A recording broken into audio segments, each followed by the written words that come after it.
दृष्टांताचा खटाटोप आणि या सगळ्या गोष्टीचा मांडणी, वैचारिक मांडणी श्रुतीने आमच्या समोर मांडलेली आहे, की जेणेकरून आमचा विचार हा अधिक सुलभ रीतीने होईल. आणि ती सुलभता विचारामध्ये ज्यावेळेला येईल त्यावेळेला तो विचार सहजपणे आम्ही करू शकू. म्हणून विचारांमधली सुलभता आणि त्या विचारांमधला सहजता, ह्या दोन गोष्टी आम्हाला कुठपर्यंत पोहोचवणार आहेत, तर तत्स्वरूपापर्यंत आम्ही जाऊन पोहोचणार आहोत. म्हणून सुलभता आणि सहजता अत्यंत विचारामध्ये महत्वाची आहे आणि ती श्रुती आम्हाला शिकवते आहे या दृष्टांताच्या माध्यमातून.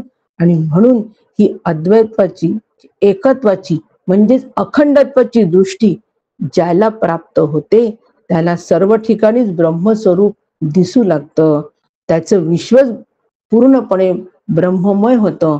आणि म्हणून या ठिकाणी हा जो जीव आहे हा दुसऱ्या ईश्वराला म्हणजे दुसऱ्या पक्षाला म्हणजे ईश्वराला पाहतो म्हणजे या ठिकाणी तो जाणतो.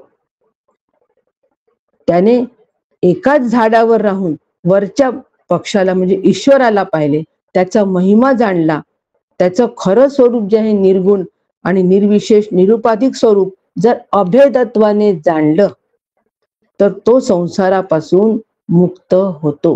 हे आम्हाला श्रुतीला सांगायचं आहे. म्हणजे श्रुतीने आम्हाला या ठिकाणी जाणणे हे साधन आम्हाला दिलेले आहे. आणि हे ज्यावेळेला आम्ही जाणतो ते समानत्व जाणतो. वृक्ष एका वृक्षावर आहे हे आम्हाला माहिती आहे, पण त्या वृक्षाचं समानत्व जे आहे हे समानत्व आम्हाला माहित नसतं. आणि त्या वृक्षाचं समानत्व ब्रह्म अधिष्ठान आहे. या एका अधिष्ठानावर हा वृक्ष आणि ह्या वृक्षावर हे दोन पक्षी. आणि म्हणून आम्हाला त्या वृक्षाचं अधिष्ठान म्हणजे माझं अधिष्ठान फक्त जाणायचं आहे, फक्त दृष्टी बदलायची आहे. ह्याला अंतरंगाची दृष्टी बदलावी आणि ही दृष्टी बदलली याला साम्य अवस्था असं म्हणतात. ही दृष्टी एका समपातळीवर येणे याला साम्य अवस्था असं म्हणतात. येथ मी जो देहाकारू तोची नियंता ईश्वरू तोची परब्रह्म निराकारू विश्वासहित ह्याला साम्य अवस्था असं म्हणतात. सर्वत्र सदा आणि सम असं जे ब्रह्मतत्व आहे त्याला जाणणं, त्याला पाहणं असे म्हणतात. बाकी सगळं दिसतं, जग दिसतं, पण जगताचं अधिष्ठान पाहावे लागते. काल सुनील काकाने सांगितलं, मुली आम्हाला दिसतात, मुलगी दिसते, परंतु ज्यावेळेला तिला आपल्याला वरायचं असतं त्यावेळेला आम्ही तिला पाहायला जात असतो. म्हणजे दिसणं आणि पाहणं यामध्ये फरक आहे की नाही? नक्की आहे. या पश्यती सपश्यती. दागिने दिसतात पण सोने पाहावं लागतात. माती रानापरी सुगडी दिसतात, रांजण दिसतं, सुगडं दिसतं, पण त्यातली माती पाहावी लागते. आणि ही फक्त जाणकाराला दिसते. सुवर्ण फक्त सोनाराला दिसतं, माती फक्त कुंभाराला दिसते. आणि सगळीकडची ब्रह्म अवस्था ही फक्त श्री गुरूंनाच दिसत असते. श्री गुरुच ते जाणत असतात. म्हणून आम्हाला जर साम्य दृष्टी कंबायची असेल तर धरावे ते पाय आधी आधी. आणि असे हे देहादी जगत दिसतं, पण ब्रह्म अधिष्ठान रूपानं पाहावं लागतं. ही साम्य अवस्था आहे. आणि ऐसी कर्म साम्य अवस्था ज्या ठिकाणी येईल तै सद्गुरु आपैसा भेटेची गा. तेथे श्री गुरूंची निश्चितपणे आमच्यावर भेट आहे, ती सिद्ध भेट आहे. आणि म्हणून ऐसे पाहणे जेव्हा घडे पाप पुण्य दोन्ही जडे. असं पाहणं ज्यावेळेला, ही दृष्टी ज्यावेळेला आम्ही कमवू, साम्य अवस्था जेव्हा आम्हाला येईल त्यावेळेला सगळे 5 क्लेश आमचे नाहीसे होतील, समूळ कर्मबंध पण नाहीसा होईल आणि निर्लेप शुद्ध अवस्थेवर हा जीव आरूढ होईल. म्हणून देहाच्या आकाराने जो मी आहे तोच ईश्वर आहे, तोच निर्गुण निराकार परमेश्वर आहे. अशा प्रकारचं जाणणं याला साम्य दृष्टी असं म्हणतात. म्हणून येथ मी जो देहाकारू तोच नियंता ईश्वरू, तोच परब्रह्म निराकारू विश्वासहित. ही साम्य दृष्टी अधिक विस्तृत प्रमाणामध्ये आपण आता सुनील काकांकडून पुढच्या मंत्रातून ऐकू. राम कृष्ण हरी.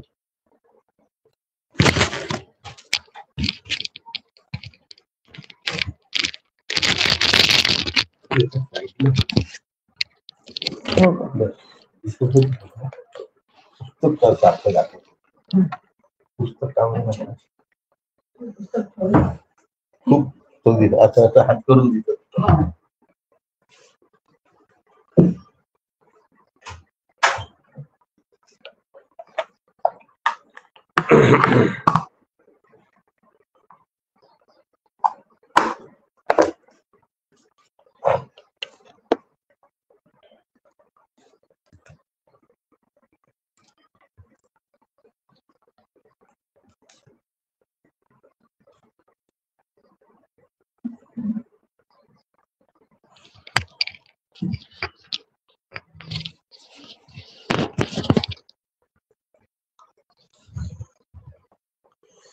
हरे राम राम राम हरे हरे, हरे कृष्ण कृष्ण कृष्ण हरे हरे, हरे राम राम राम हरे हरे, हरे कृष्ण कृष्ण कृष्ण हरे हरे, हरे राम राम राम हरे हरे, हरे कृष्ण कृष्ण कृष्ण हरे हरे.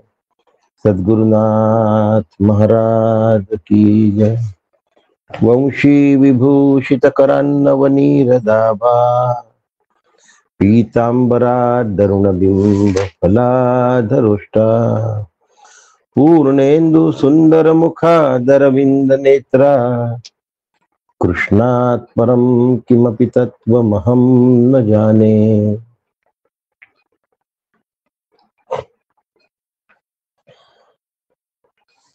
सदा शिवसमारंभां शंकराचार्य मध्यमाम्, अस्मदाचार्य पर्यन्तां वंदे गुरुपरंपरां, वंदे गुरुपरंपरां, वंदे गुरुपरंपरां.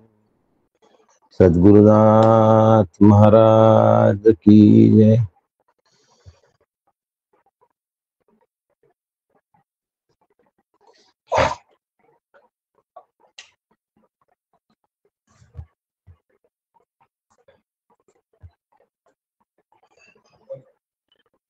परमपूज्य सद्गुरु डॉक्टर काका यांच्या चरणी साष्टांग वंदन करतो. परमपूज्य मंदाताई यांच्या चरणांना वंदन करतो. आदरणीय नीलाताई यांच्या चरणांना नमस्कार करतो. आपल्या सगळ्यातील हृदयस्थ परमात्म्याला वंदन करतो. आणि आजच्या विषयाला आपण सगळे मिळून अभ्यासाला प्रारंभ करूया शांती पाठाने. ओ भद्रं कर्णेभिः शृणुयाम देवा, भद्रं पश्येमाक्षभिर्यजत्राः, स्थिरैरङ्गैस्तुष्टुवांसस्तनूभिर्व्यशेम देवहितं यदायुः. स्वस्ति न इंद्रो वृद्धश्रवाः, स्वस्ति नः पूषा विश्ववेदाः, स्वस्ति नस्ताक्षो अरिष्टनेमिः, स्वस्ति नो बृहस्पतिर्दधातु. ओम शांति शांति शांति. हरि ओम. श्री गुरुभ्यो नमः. हरि ओम. प्राणो ह्येष यः सर्वभूतैर्विभाति, विजानत विजानन विद्वान भवते नातिवादी आत्मक्रीड आत्मरती ही क्रिया वानेश ब्रह्मविदाम वरिष्ठः.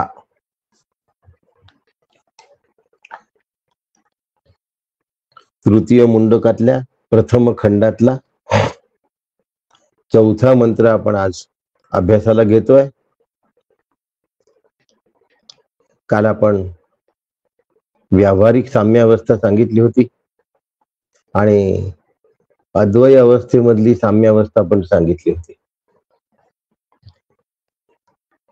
एका भगिनीची काल माझी मंदाताईंच्या प्रवचनामध्ये भेट झाली होती आणि त्यांना व्यावहारिक साम्यावस्थेचे रशियानी कसे धिंडवडे उडवले होते आणि त्यांनी कशी पूर्ण देशाची फजिती झाली हेही सांगितलं होतं. त्या भगिनी असतील, बहुतेक असेल तर त्यांनी नाव सांगायला हरकत नाही.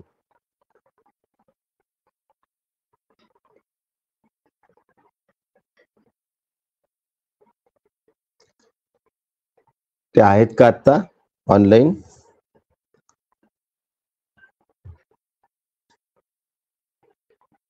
रामकृष्ण हरी. काल होत्या. प्राणो येष यः सर्वभूतैर्विभाति.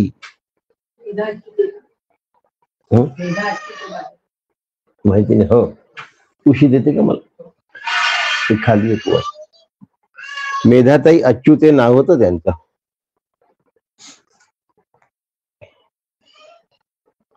प्राणो येष यः सर्वभूतैर्विभाति विजानन विद्वान भवते नातिवादी आत्मक्रीड आत्मरती ही क्रियावानेश ब्रह्मविदाम वरिष्ठः.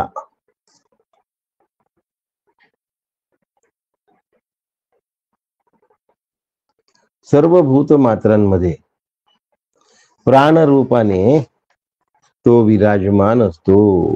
कोण? ईश्वर. सर्व भूत मात्रांमध्ये प्राणरूपाने ईश्वर विराजमान असतो अशी सुरुवात केली आहे आणि बऱ्याच गोष्टी या मंत्रामध्ये आचार्यांनी सांगितल्या. आणि डॉक्टर काकांना आत्मक्रीड आणि आत्मरती हे दोन शब्द अत्यंत भावलेले आहेत.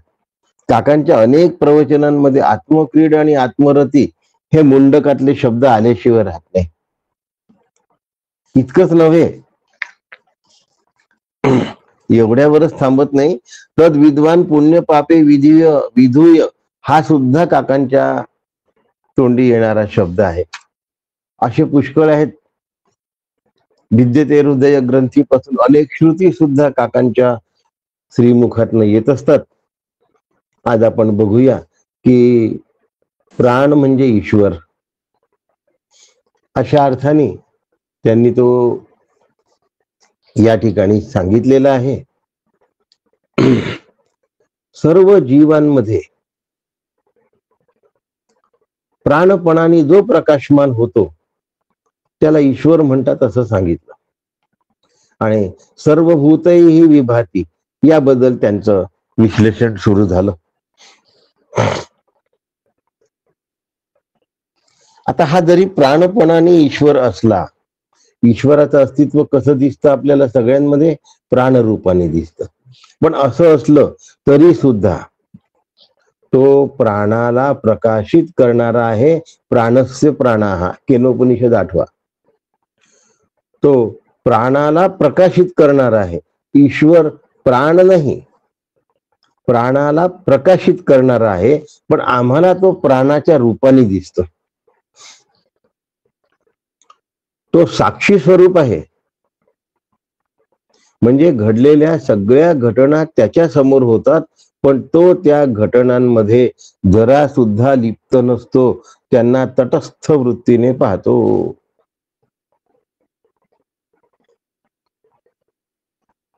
तो निर्विशेष आहे. आता ब्रह्मस्वरूप निर्विशेष आहे, तरी त्याचं वैशिष्ट्य मंदाताईंनी किती सुंदर सांगितलं सांगतो. सगळ्यांमध्ये अत्यंत सामान्यत्वाने राहणं आणि सामान्यत्वाने राहिल्यानंतर कुठेही मीपणाचा हुंकार येऊ न देणं हे त्याचं वैशिष्ट्य आहे, असं म्हणल्या मंदाताई. सगळ्यांमध्ये अत्यंत सामान्यत्वाने राहतो आणि मीपणाने स्वतःचा हुंकार येऊ देत नाही, स्वतःची ओळख करू देत नाही. ओळख केली की विशेषत्व झालं आणि ओळखीशिवाय असला तर सामान्यत्वाने झाला.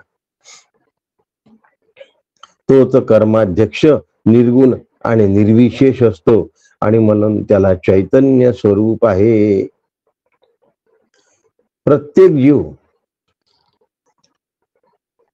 प्रत्येक जीव काय करतोय?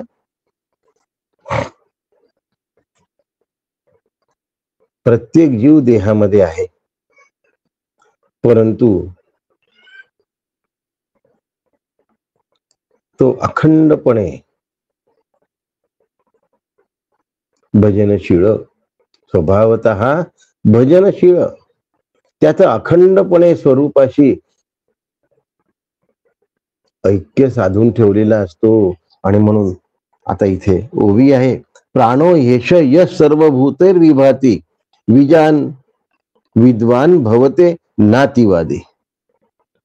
ते तत्व प्राणाचे ही प्राणी तेची सर्वांतरी जाणी, ब्रह्मादी जगाची जुळणी जयाची असे, तयाची भूतमात्री समस्त सर्वात्मरूपे वसती, आत्मज्योती झळाळती एक एकांच्या.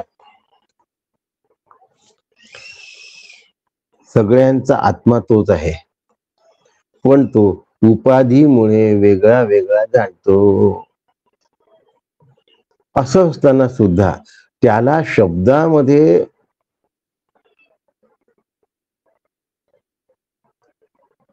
सांगता येत नाही. त्यामुळे तो कधीही अतिवादी होऊ शकत नाही. ऐसे तो तेची होऊनी जाणे, केवळ शब्दे न ते वर्णे, तयांचे अतिवादी असणे होण्याची नाही. तोच होऊन राहतो. त्याच्या राहण्यामधचा वर्णन कुठल्याही शब्दांमध्ये करता येत नाही, म्हणून तो कधीही अतिवादी होऊ शकत नाही.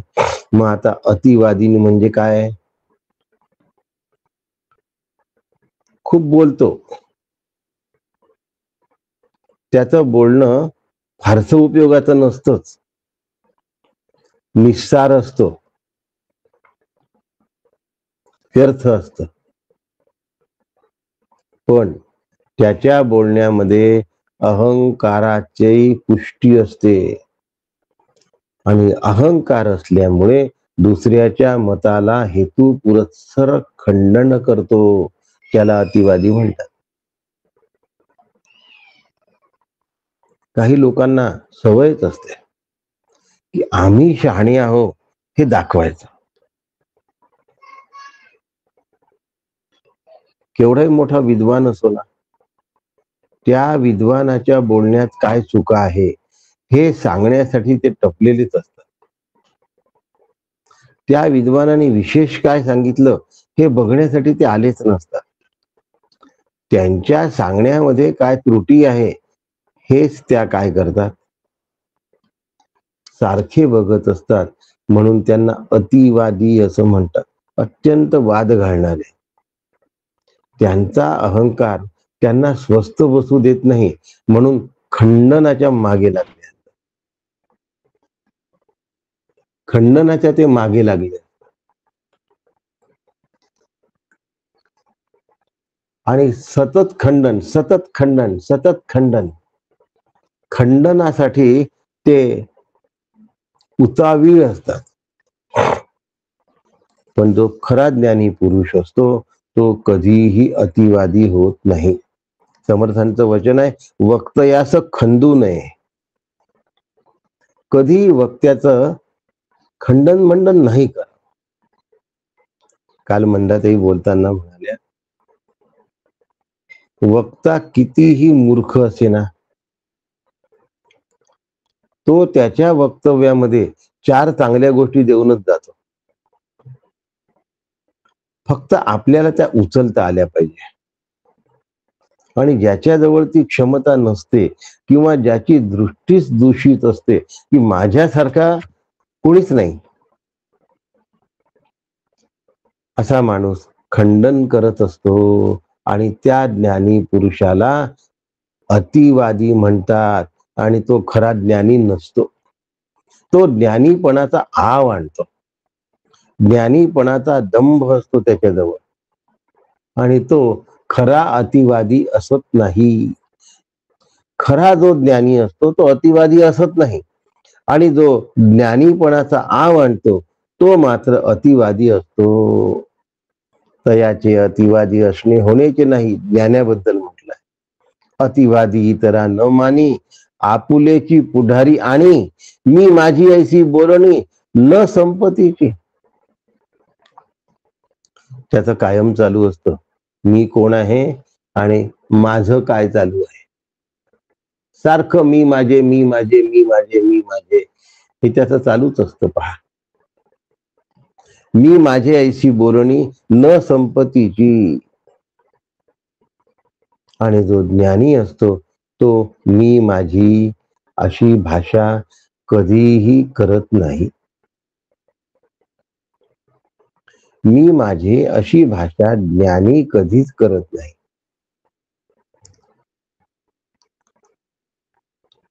सर्वत्र मीच मी, मीच सर्वान माझी. कारण ज्ञानी काय करतो, सगळ्यांमध्ये स्वतःच्या स्वरूपाला बघतो. सर्वत्र मीच मी, मीच सर्वान माझी. ज्ञानाला आत्म्याचा अभाव जाणवतच नाही. आत्म्या व्यतिरिक्त दुसरं काहीही नाही हा त्याचा निश्चय झाल्यामुळे ज्ञानी कोणावरच टीका करत नाही. कारण टीका करण्यासारखं ज्ञानाजवळ काहीच नाही. काय असेल, आत्म्याशिवाय ज्याच्याजवळ काही नाही तो टीका कोणाची करेल. सगळीकडे जर आत्माच आहे, सर्वत्र आत्माची असे, पाहे तो जेव्हा ऐसे तया वेगळे काही नसे आग्रहासाठी. म्हणून आग्रही वृत्ती त्याची नाहीशी होऊन जाते. त्याला म्हणतात अनाग्रहेषु बुद्धे फलम. जो हुशार असतो, जो समजदार असतो तो अनाग्रही असतो. हुशार आणि समजदार व्यक्ती हा अनाग्रही असतो. आम्ही कसे आहोत, ज्याचं त्यांनी ठरवायचं. कुणाला नावं ठेवण्यासाठी मी बोलत नाहीये, पण मी स्वतः आग्रही असू नये अशी माझी आग्रहाची भूमिका असावी. काय म्हटलं, मी स्वतः कधीही आग्रही असू नये. आग्रही असणं हा भाग साधकासाठी हानिकारक आहे. वादे वादे न जायते तत्वबोधा. वादातून तत्वाचा बोध होत नाही, डोके फुटतील. तत्वाचा बोध होण्यासाठी ज्ञानाचा उदय व्हावा लागतो. आणि तत्व शब्द आहे आणि बोध शब्द आहे.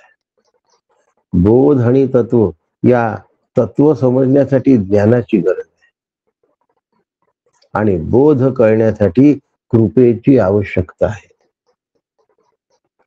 म्हणून ज्ञानाचा उदय जिथे व्हायचा आहे, आता इथे अपरोक्ष ज्ञान शब्द आहे बरं का, तिथे सर्व साधन लयाला जातात. सर्व साधन तिथे संपूर्ण जातात. बघा, 2 गोष्टी असतात. सगळ्या हालचाली संपतात ना, त्यावेळेला निद्रा लागते. तिथे अज्ञानाचा उदय आहे, गडद अज्ञान. आणि सगळे साधन जिथे संपून जातात तिथे ज्ञानाचा पण उदय असतो, ती समाधी अवस्था असते. तिथे पण सगळी साधनं संपली असतात, अगदी निद्रेसारखी. पण निद्रा अज्ञानजन्य आहे आणि समाधी ज्ञानजन्य आहे. असं सर्व साधनांची समाप्ती होते, तिथे खऱ्या ज्ञानाचा उदय होतो. आणि श्री गुरु खऱ्या ज्ञानाचा उदय झालेले असतात, केवलम ज्ञानमूर्ती. म्हणून आपलं ज्ञान ते मिरवत नाही. श्री गुरु आपलं ज्ञान मिरवत नसतात आणि म्हणून ते कधीही अतिवादी होत नाहीत. अतिवादित्व हा एक दोष आहे साधकामध्ये. खूपदा अभ्यास केला की माझ्यासारखा अभ्यास कोणाचा नाही असं म्हणून मग तो चांगलं बोलणाऱ्या व्यक्तीला सुद्धा निखंदायला लागतो, त्यांचेही दोष बघायला लागतो, त्यांच्यातल्या त्रुटी सांगायला लागतो. आणि असं अतिवादित्व ज्याला आलं त्याला ज्ञानाचा बोध होत नाही. त्याच्याजवळ ज्ञान असतं पण ज्ञान रूपता नसते.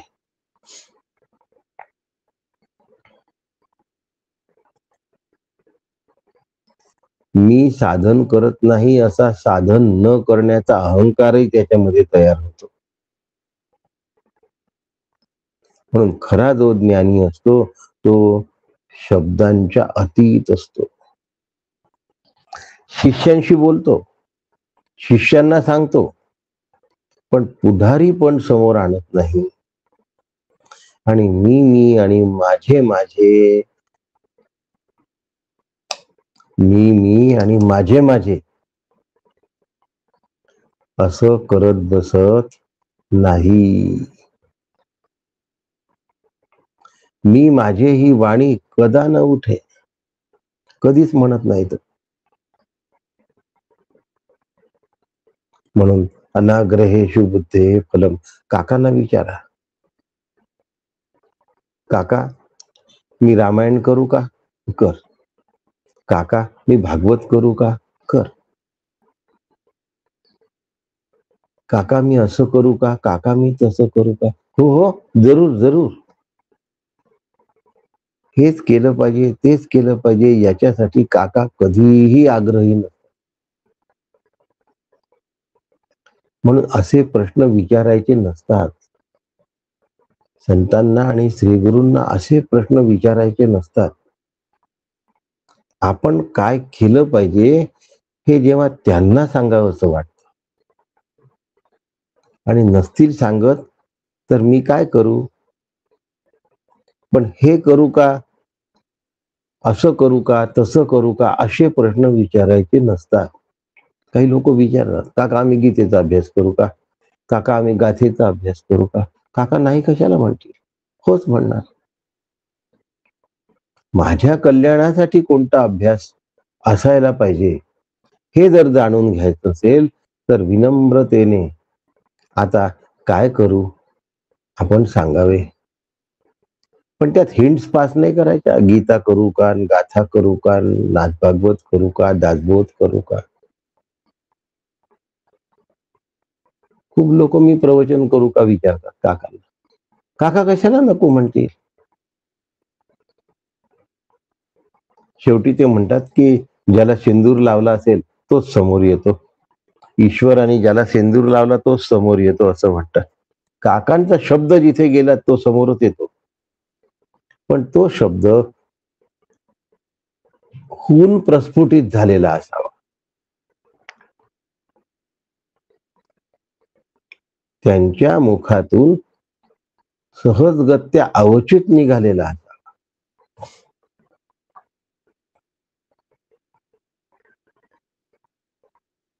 कारण ते अतिवादी नसतात, कुठल्याच गोष्टींचा अट्टहास करत नसतात आणि कोणाच्या चुका पण पाहत नसतात.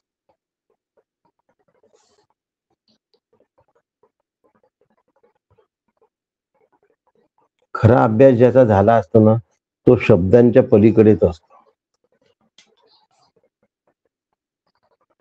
त्याच्याजवळ बोलण्यासाठी कुठले शब्द नसतात. आणि आमचं काय असतं, आम्ही बडबड केल्याशिवाय राहत नाही. आमचा प्रॉब्लेम हा आहे की आम्ही बडबड केल्याशिवाय राहत नाही.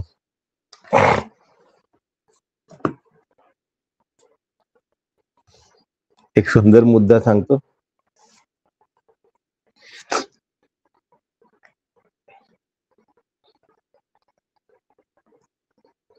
स्वामी माधवनाथ पुण्याचे आणि डॉक्टर काका यांच्या भेटी झालेल्या पाहिल्या.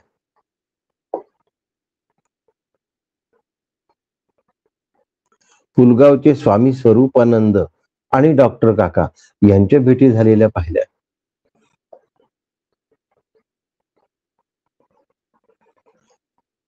आचार्य गोविंद देवगिरी महाराज आणि काका यांच्या भेटी झालेल्या पाहिल्या.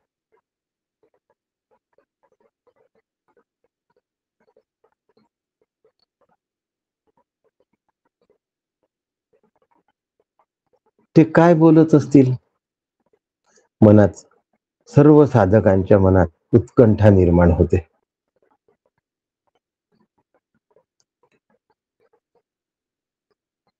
आणि या प्रश्नाचं उत्तर जग झालंच नाही या निश्चयावर दोघही जण असल्यामुळे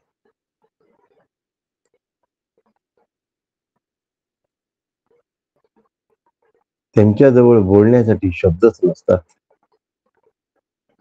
व्यवहार रीत म्हणून त्यांना केव्हा आलात, काय आलात असं बोलावं लागतं. आणि आम्हाला चौकशी केल्याशिवाय राहत नाही म्हणून आम्ही बोलतो. आम्हाला बोलण्याची खुमखुमी असते म्हणून आम्ही बोलतो.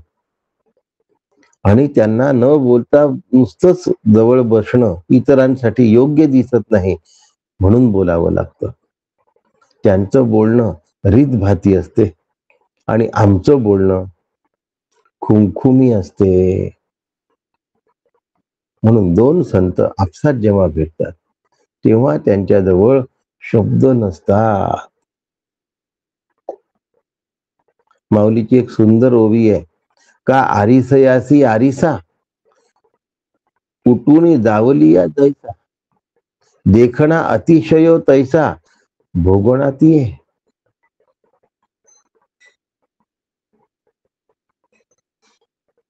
एका आरशासमोर दुसऱ्या आरशाला ठेवला,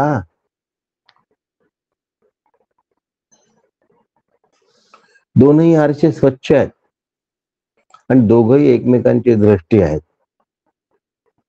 त्यांच्यामध्ये काय दिसेल? दोन आरसे एकमेकांसमोर दिसल्यानंतर त्यांच्यामध्ये काय दिसेल? काहीच दिसणार नाही. दोन्ही स्वच्छ आहेत. या आरशामध्ये त्या आरशाची प्रतिमा दिसते असं जर तुम्ही म्हणाल तर खोटी गोष्ट आहे. या आरशात तीच प्रतिमा आहे.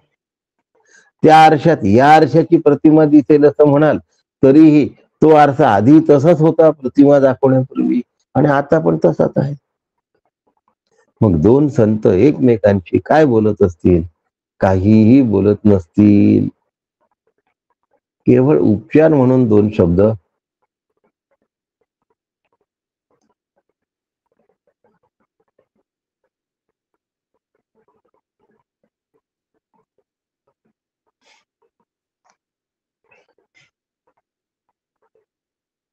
स्वामी तन्मयानंद माहूर आणि परमपूज्य आगाशे दादा खामगाव यांची भेट झाली होती. आगाशे दादांना आम्ही माहूरला घेऊन जात असताना त्यांच्याकडे घेऊन गेलो होतो. दोघांची एकमेकांची भेट झाली. काय बोलतात या उत्सुकतेपोटी कान ठवकारून बसलो होतो. सगळ्या साधकाच्या मनात असं असतं सुरुवातीला.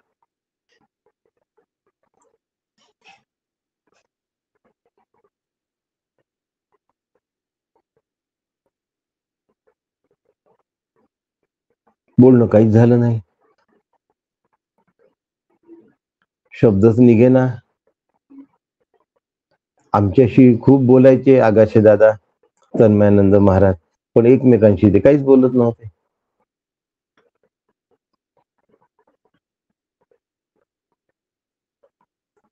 चुकून फॉर्मॅलिटी म्हणून जाताना शब्द निघाला, बरं भेटू,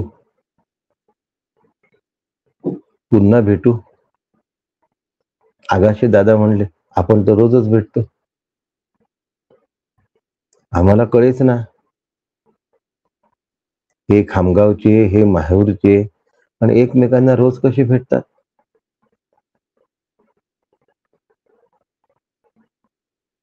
एकमेकांना हे रोज भेटतात कसे. ते म्हणणार, आपण तर रोजच भेटतो. का आरिसयासी आरिसा, उठून जावली या जैसा, देखना अतिशय तैसा भोगणा ये. म्हणून मंदाताई आणि काका यांची झालेली जी भेट असते, त्यात काय चर्चा झाली याच्यासाठी उत्सुक राहण्याची गरज नाही. दृष्टादृष्ट मिसे, दोन आरसे एकमेकांसमोर ठेवल्यानंतर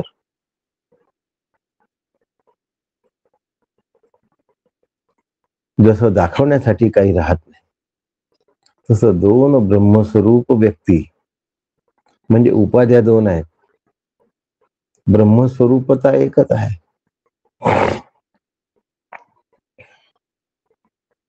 म्हणून जो खरंच विद्वान असतो तो अतिवादी नसतो.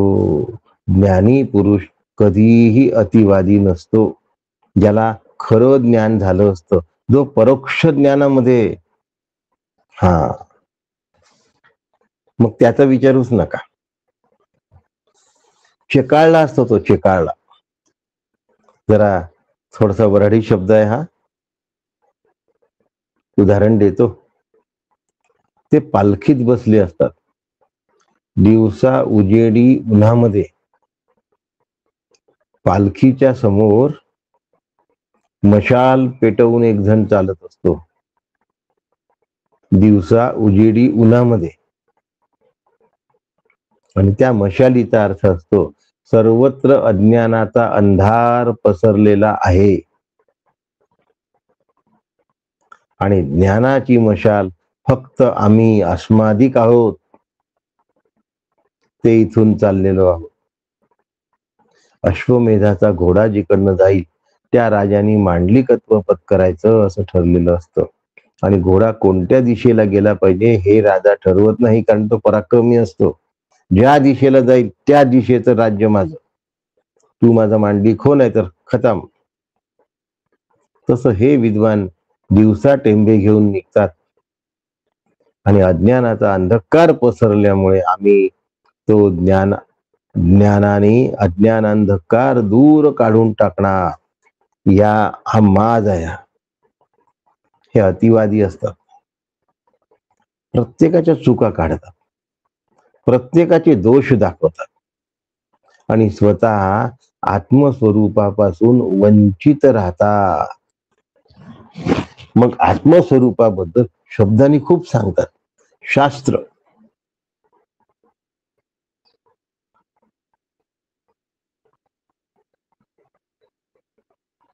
अयमात्मा परमानंद परम प्रेमास्पदम यतः. त्यांच्या बोलण्यात प्रेम नसतं, त्यांच्या बोलण्यात कठोरता असते, त्यांच्या बोलण्यात शुष्कता असते, कोरडेपणा असतो. आणि म्हणून ते आत्मक्रीड नसतात. मग कोणते क्रीड असतात, तर ते शब्द क्रीड असतात. ते लगेच सांगणार, अशा अशा शास्त्रात असं असं सांगितलेलं आहे, शब्द क्रीड असतात. या ठिकाणी अतिवादी लोकांची निर्भत्सना केली आहे श्रुतीने. आणि आत्मक्रीड आणि आत्मरती असलेले जे आहेत त्यांच्याबद्दलचं वर्णन या ठिकाणी श्रुतीने केलेलं आहे.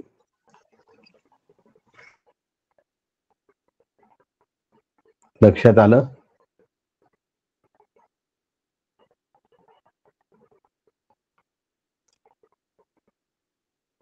आता आत्मरती म्हणजे काय आणि आत्मक्रीड म्हणजे काय, या दोन गोष्टी या ठिकाणी सांगायच्या आहेत. आत्मक्रीड म्हणजे आत्म्यामध्येच खेळणारा,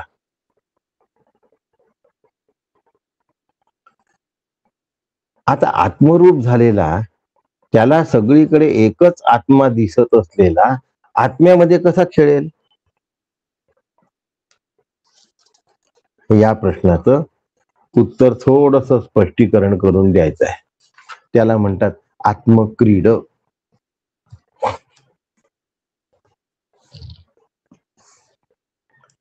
कसा खेळेल आत्मामध्ये?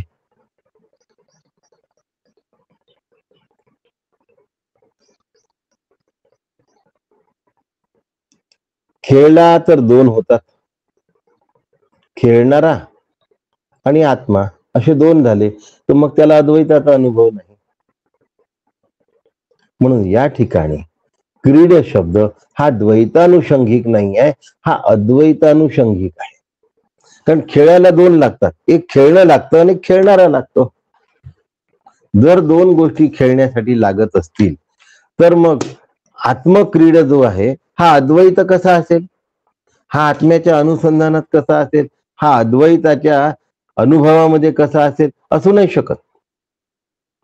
आणि म्हणून तो एकची आत्मा पाहणे, आत्माची केवळ ऐकणे, आत्माची निव्वळ जाणणे आणि बोलणे तोची तच्चिंतनम तत्कथनम अन्योन्यं तत्प्रबोधनम एतदेकम परत्वं च ब्रह्माभ्यासं विदुर्बुधाः.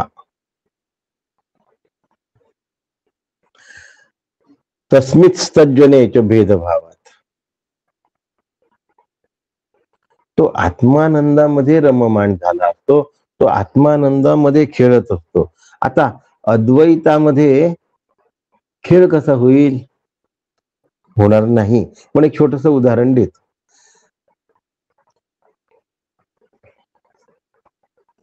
पूर्वीचा काळ होता आपला, आमच्या आई वडिलांजवळ रेखाविनी साखळे सारखं अनम्यूट होत आहात, खूप आवाज येतोय. रेखाविनी साखळे.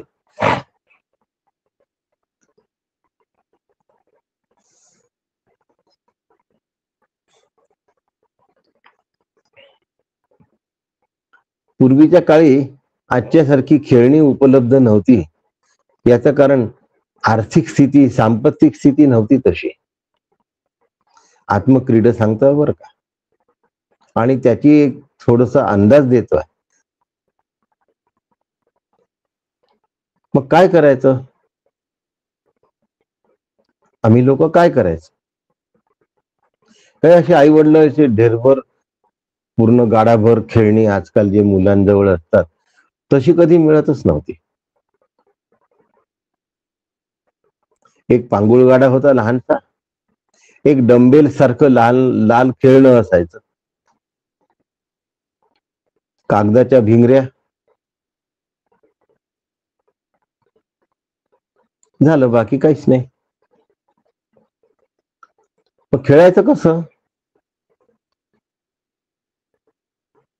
मग आपल्याच हाताची बोट अशी करायची आणि सूर्याचा येणारा प्रकाश जो भिंतीवर पडतोय त्याच्यामध्ये असा हात करायचा आणि मग ते हरणासारखं चित्र भिंतीवर उमटलेलं बघायचं.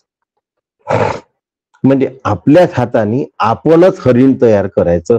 आता हरिणही हातच झालं, करणाराही हातच झाला, म्हणजे मीच माझ्या शरीराची खेळतो आहे आणि द्वैत भासवतो आहे. हात असून सुद्धा हरिण भासवतो आहे. याला आत्मक्रीड असा असतो. तो वेगळा काही त्याच्याजवळ नसतो. मग एका पायावर दुसरा पाय ठेवायचा, कोणीतरी उडी मारायची, मग दुसऱ्या पायावर हात ठेवायचा, मग एका हातावर अजून दुसरा हात ठेवायचा, मग त्याच्यावरनं उड्या मारणं झालं की ओलवं होऊन उभं राहायचं. असं करता करता किती उंच उडी घेऊन तो जाऊ शकतो, हे म्हणजे स्वतःच्या शरीरामध्ये स्वतःच खेळत राहणे. स्वतःच्या डोळ्याला असं थोडस खाली करायचं आणि चंद्र दोन बघायचे. हा आत्मक्रीड आत्म्यामध्येच खेळत असतो. पण मग क्रिया झाली की द्वैत येतं. मग तो क्रियावान आहे का? नाही, त्याच्या क्रिया बाधित आहे तिथे. मग काय होतं, ते त्याचं बहिरंगाचं कर्म नसून ते त्याचं अंतरंगाचं श्रवण मनन निधिध्यासन असतं. तो अंतरंगामध्येच आत्मचिंतन करत असतो, मनन करत असतो, आणि म्हणून तो आत्मक्रीड आहे. त्याच्या शरीराच्या हालचाली झाल्या की द्वैत झालं. समजवण्यासाठी आहे बर का. दुसरं, आत्मक्रीड हा आत्मरती असेल असं सांगता येत नाही. जो आत्मक्रीडा आहे ना, तो आत्मरती असेलच असं नाही सांगता येत. पण आत्मरती हा आत्मक्रीड असतोच. मी काय बोलतो ते सांगतो. जो आत्म्यामध्ये रमला असतो ना, तो आत्म्यामध्येच गटांगळ्या म्हणजे घिरट्या घालत असतो, खेळत असतो. पण जो खेळत असतो ना, तो रमला असेल असं नाही, खेळ संपल्यानंतर निघून पण जाऊ शकतो.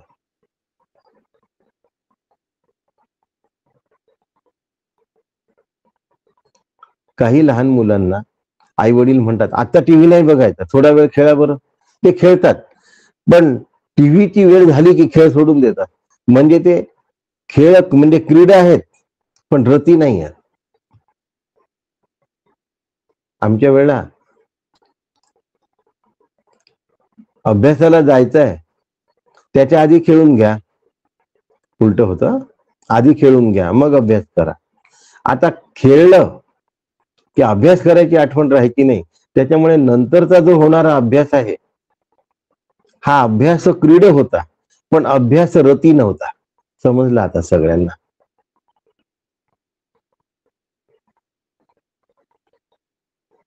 आणि माझा मित्र आहे डॉक्टर अनंत बांगडे, सध्या ऑनलाईन आहे. हा MD मेडिसिन आहे. हा अभ्यास रती होता. म्हणजे भिंतीवरचा चेंडू हा बॅटवर घ्यायचा, असा उसळवायचा, पण केमिस्ट्रीचे इक्वेशन्स म्हणत राहायचा. म्हणजे खेळायच्या वेळेला सुद्धा अभ्यासात रती होता आणि दिसत होता क्रीड करतोय. आणि मी जबरदस्तीने क्रीड करत असे. तो रती होता म्हणून क्रीड करत असे. हा फरक होता. आत्मरती आणि आत्मक्रीड, म्हणून आत्मरती होणं सर्वश्रेष्ठ आहे. मग तो आत्म्याशी खेळत असो अथवा नसो, पण तो आत्मरती असतो. आणि जो रती असतो ना, जो रममान झालेला असतो ना, तो विषयामध्ये रमत नाही, आसक्त होत नाही.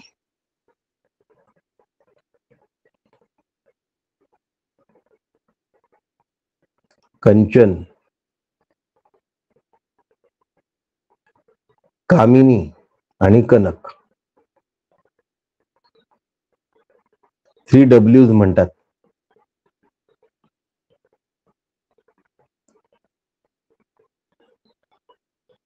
तन्मयानंदांचं भजन आहे, कंचन कामिनी जैसी नागिनी, मागे लागोनी करे भुलवणी.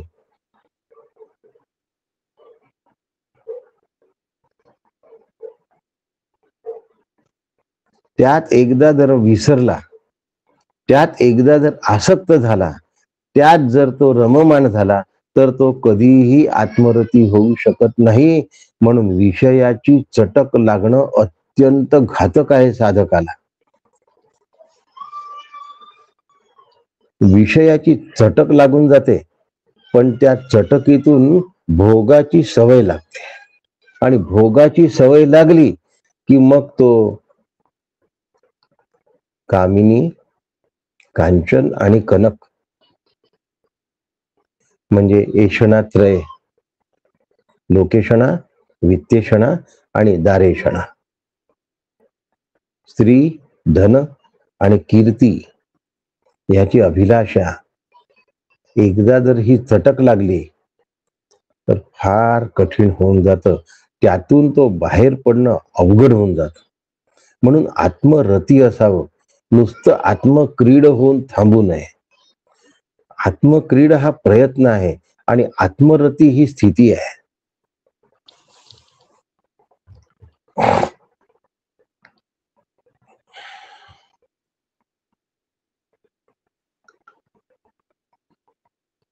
तो आत्म्यापाशी खेळे, आत्मक्रीडांगणी लोळे, स्त्री आणि पुत्रांचे मेळे नसती तेथे.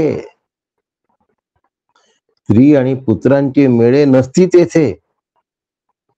आत्मातयाची प्रीती, याला आत्मरती म्हणतात, तेची सुख, तेची रती, इंद्रिय सुखाची गती खुंटे तेथे.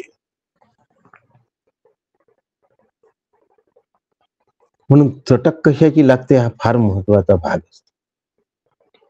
एकदा जर चटक लागली ना तर ती चटक नाही सोडवत. विषयात रममाण झालं की नेहमी असं असतं.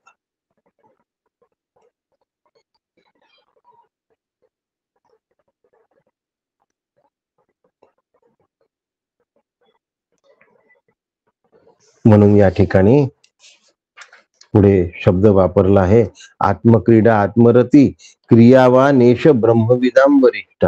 तो सर्व ब्रह्मज्ञानांमध्ये सर्वश्रेष्ठ असतो. विषयाची चटक कशी लागेल सांगता येत नाही. सिनेमा ते सिनेमाच सिनेमा, नाटकं ते नाटकच नाटक, भाषण ते भाषणच भाषण, बातम्या ते बातम्याच बातम्या.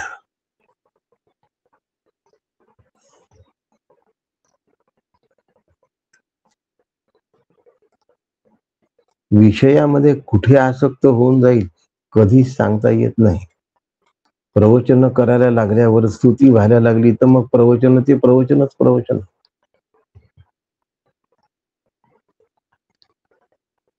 म्हणून या सगळ्या मर्यादा उल्लंघून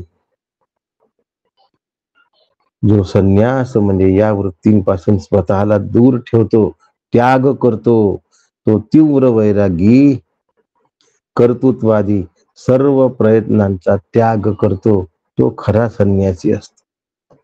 सर्व कर्माणी मनसा संन्यस्यास्ते सुखम वशी. मनसा संन्यस्यास्ते. सर्व कर्माणी मनसा म्हणजे हातापायानी कर्म करायचं आहे पण त्यात मन नाही ठेवायचं. सर्व कर्माणी मनसा. ज्ञानी पुरुष देहाने कर्माचा त्याग करत नाही, काम करणं सोडून देत नाही, पण सर्व कर्माणी मनसा संन्यस्त असते. मनाने मात्र कर्मामधून आपलं अंग काढून घेतलं असतं, म्हणजे मन काढून घेतलं. अंग शब्दापेक्षा मन शब्द. कर्म करत असताना अंग कर्मामध्ये असतं पण मन कर्मामध्ये नसतं. म्हणून सर्व कर्माणी मनसा संन्यस्यास्ते सुखम वशी. गीतेचा अभ्यास करतो म्हटलं ना, आयुष्यभर आपल्याला बोट धरून चालवेल आणि आपल्या पायाला जराही खाच खळगा काटा लागू देणार नाही. हे अभिवचन आहे गीता मातेचं. श्रुती माता काय समजावून सांगते बघा. कुठे धोका होण्याची शक्यता आहे, अतिवादी होण्याची शक्यता आहे. अतिवादित्व हा धोका आहे आणि मौनामध्ये जाणं हे परिपूर्णतेकडे जाण्याचं लक्षण आहे. म्हणून जो ज्ञानी असतो ना खरा, तो संन्यस्त असतो. तो कधी अतिवादी होत नाही. तो आत्म्यामध्येच क्रीड आणि आत्म्यामध्येच रममाण असतो. म्हणून तो आत्मक्रीडही असतो आणि आत्मरती पण असतो. आणि मन कर्मामधून काढून घेतलं असतं. कर्म करणं सोडत नाही. नही कश्चित क्षणमपि जातु तिष्ठत्य कर्मकृत. जेव्हाही आपण बोलतो ते शास्त्राला धरून असावं, या संकेत आहे. यात कधीही दूर जाता कामा नये.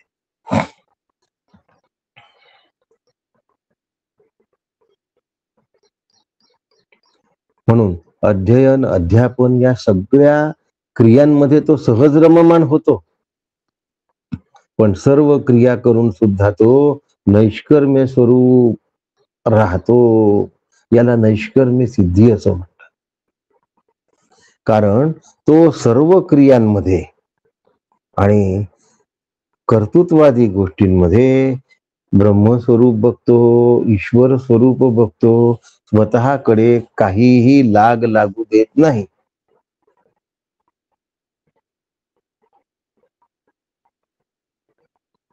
जेथे जातो तेथे तू माझा सांगाती, काळजी तू घेऊन राहिलास. मी तर भरकटतो, लहान मूल धावतो कुठे पण रस्त्यावरून गाड्या येईल म्हणून आई काळजी घेते आणि त्याचा हात धरून ओढून घेते त्याला. श्रुती माता आणि स्मृती माता म्हणजे गीता, हे असा आपला बोट धरून चालत असतात. त्यांचं बोट आपण सोडू नये एवढी काळजी घ्यावी बस. मग आत्मरती होणं सोपं होऊन जातं आणि आत्मक्रीडा हा स्वभाव होऊन जातो. एकदा आत्मरती झाला ना की आत्मक्रीडत्व ही सहज अवस्था असते. हो, सहजावस्था असते. मग त्याला ते सगळंच काही जमायला लागतं. त्याचं आनंद स्वरूप कधीही नष्ट होऊ शकत नाही आणि तो सत्याच्या उपासनेशी एकनिष्ठ राहतो. असा जो